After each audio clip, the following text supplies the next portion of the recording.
Hello friends, welcome to our channel. আমাদের চ্যানেলের নতুন আর একটি ব্লগে সবাইকে স্বাগত। তো এটা ছিল আমাদের দীঘার থার্ড ব্লগ। তো আমরা সমুদ্রের পাড়ে গিয়েছিলাম সকাল সকাল, এবং তারপরেই এই দৃশ্যটা দেখতে পাই আর তোমাদের সাথে সেটা তুলে ধরলাম আমরা, যে একটা বড় নৌকাকে কতজন মিলে সেটা সমুদ্র থেকে পাড়ে নিয়ে আসে। দেখো কীভাবে বন্ধুরা।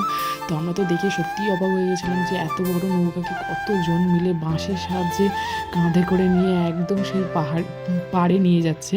এটা দেখার পরে চলে গিয়েছিলাম আমরা বিকেল দিকে। এটা ছিল জগন্নাথ মন্দির। আমরা চলে গিয়েছিলাম হাঁটতে হাঁটতে, কেননা নিউ দীঘা থেকে জগন্নাথ মন্দির বেশি দূরে নয়, তাই চলে গিয়েছিলাম হাঁটতে হাঁটতে। আর এখন আমরা ভিতরে প্রবেশ করেছি।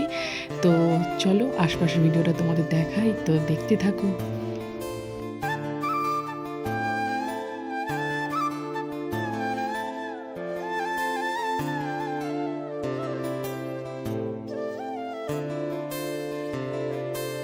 সত্যি বলতে বন্ধুরা, মানে জগন্নাথ মন্দিরের আশেপাশে এতটাই কুয়াশা হয়েছিল যে অদ্ভুত সুন্দর লাগছিল দৃশ্যটা দেখতে। তো তোমরা দেখতে পাচ্ছ কিনা জানি না, কিন্তু সত্যিই খুব সুন্দর লাগছিল। তো এরপর আমরা চলে গেলাম গর্ভগৃহের দিকে। তো এটা ছিল গর্ভগৃহ। তার আগেও অনেক কটা মন্দিরের মধ্যে দিয়ে এসে তোমাদের এই গর্ভগৃহে ঢুকতে হবে। আর সেই মন্দিরের ভিডিওগুলো বা ছোটো ছোটো ক্লিপ কিছুটা দিলাম তোমাদের দেখার জন্য। এই যে এটা ছিল ওই গর্ভগৃহের আগে ঢোকার মন্দিরগুলোতে। এই যে এই টেম্পেলটাও তোমরা দেখতে পাবে গেলে।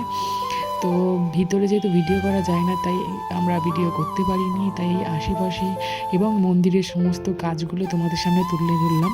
এরপর গিয়েছিলাম বন্ধুরা, এই যে দেখতে পাচ্ছ কত বড় লাইন। এই লাইনে দেওয়া হচ্ছিল প্রসাদ, আর এটা ছিল রান্নাঘর সামনে, আর ওখানে দেওয়া হচ্ছিল প্রসাদ। তো কী প্রসাদ দেওয়া হচ্ছে সেটা অবশ্যই তোমাদের সাথে শেয়ার করব। তো চলো দেখতে থাকো। এই যে বন্ধুরা, এবার দেখো এইটা হচ্ছে ওখানকার প্রসাদ। আর এরপরে দেখো বন্ধুরা সন্ধেবেলার দৃশ্য। দিনের বেলা যেরকম অদ্ভুত সুন্দর দৃশ্য, একটা সন্ধেবেলা আরও সুন্দর, কেননা মন্দিরের সমস্ত লাইটগুলো জ্বেলে দেওয়া হয়েছিল। তো কি সুন্দর উজ্জ্বল মতো হয়ে উঠেছিল মন্দিরটা। তো বন্ধুরা ভিডিওটা ভালো লাগলে অবশ্যই লাইক কমেন্ট শেয়ার ও চ্যানেলটা সাবস্ক্রাইব করে নিও।